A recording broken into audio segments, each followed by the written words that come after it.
Em nome do Pai, do Filho e do Espírito Santo. Amém. Salve, meus queridos irmãos e irmãs, nesta sexta-feira da segunda semana da Páscoa. Meditemos o Evangelho deste dia. Naquele tempo, Jesus foi para o outro lado do mar da Galileia, também chamado de Tiberíades. Uma grande multidão o seguia, porque via os sinais que ele operava a favor dos doentes. Jesus subiu ao monte e sentou-se aí com seus discípulos. Estava próxima a Páscoa, a festa dos judeus. Levantando os olhos e vendo que uma grande multidão estava vindo ao seu encontro, Jesus disse a Filipe: "Onde vamos comprar pão para que eles possam comer?" Disse isso para pô-lo à prova, pois ele mesmo sabia muito bem o que ia fazer. Filipe respondeu: "Nem 200 moedas de prata bastariam para dar um pedaço de pão a cada um." Um dos discípulos, André, o irmão de Simão Pedro, disse: "Está aqui um menino com 5 pães de cevada e 2 peixes. Mas o que é isso para tanta gente?" Jesus disse: "Fazei sentar as pessoas."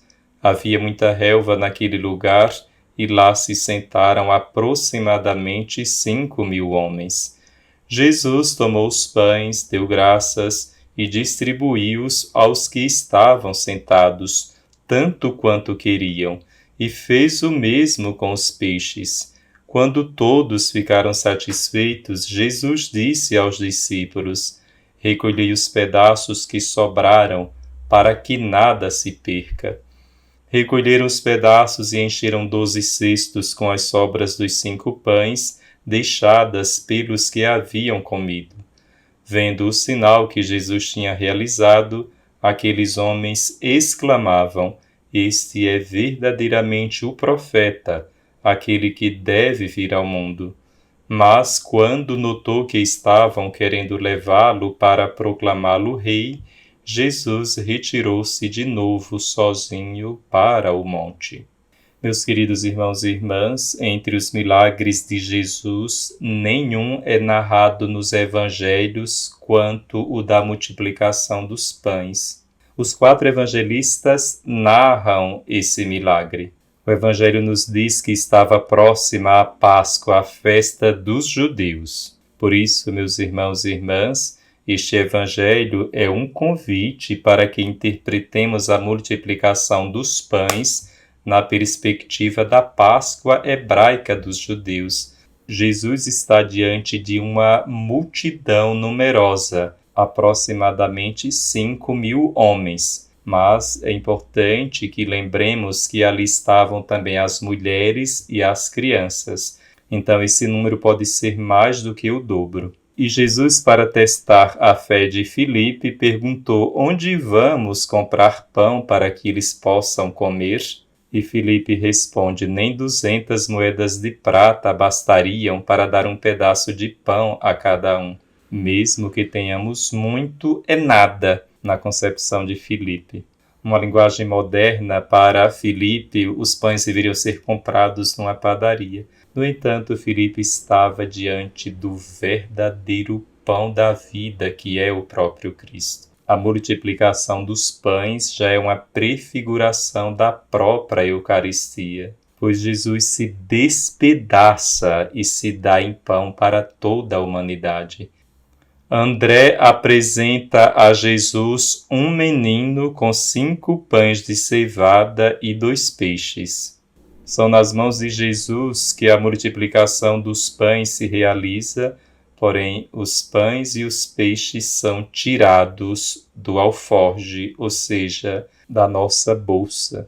E a figura daquele menino representa a fragilidade. O menino é o discípulo convocado a colocar à disposição dos irmãos tudo aquilo que possui.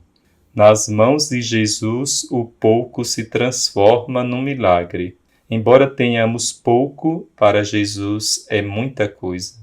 Qualquer êxito em nossa vida se inicia com um propósito. Uma caminhada de 1000 quilômetros se começa com o primeiro passo. Há pessoas que têm muitas bênçãos na vida e vivem como se não tivessem nada.